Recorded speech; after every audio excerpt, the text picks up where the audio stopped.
ઉનામાં મહિલા તબીબની અંગત પળોનો video viral કરવાની ધમકી આપવામાં આવી। બ્લેકમેલ કરવાના કેસમાં પોલીસે વધુ 3 આરોપીની ધરપકડ કરી છે। જો કે આ કેસમાં કથિત પત્રકાર મણિરાજ ચાંડેરા અને તેની પત્ની કાવ્યા હજુ પણ ફરાર છે। વિડીયો શૂટ કરી કથિત પત્રકાર અને તેની પત્ની મહિલા તબીબ પાસે ગયા હતા અને વિડીયો વાયરલ કરવાનું કહી રૂપિયાની માંગ કરી હતી। જો કે મહિલા તબીબે રૂપિયા આપવાનો ઇનકાર કરતા કથિત પત્રકારની પત્નીએ તેને થપ્પડ પણ મારી હતી।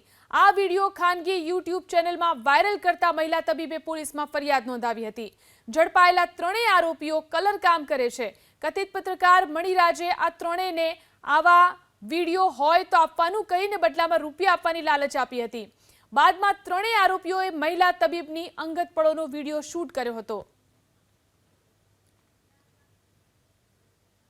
આ જે વિડીયોગ્રાફી કરી હતી એ हमने આ મણિરાજભાઈ ચંદોરાને આપી અને મણિરાજભાઈ ચંદોરા અને તેના વાઈફ કાવ્યાબેન અને એમને જઈને એમણે વિડીયો બતાવેલો અને એમને બ્લેકમેલિંગનો પ્રયત્ન કરેલો કે ભાઈ તમે તમારો આ રીતનો વિડીયો મારી જોડે છે અંગત પળો માણતો તો તમે મને રૂપિયાની માંગણી કરેલી, બ્લેકમેલિંગ કરવાનો પ્રયત્ન કરેલો એટલે પેલા બેને પછી ના પાડેલી કે ભાઈ મારે હું આ બાબતે સાયબર ક્રાઇમમાં ફરિયાદ કરીશ। પત્રકાર છે એમના વાઈફ છે કાવ્યાબેન, એમની સાથે જે ફરિયાદી બેન છે એમની સાથે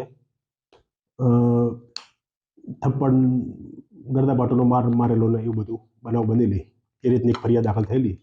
એમની તપાસમાં એમની પૂછપરછમાં આ તમામ વિગતો ખુલી છે।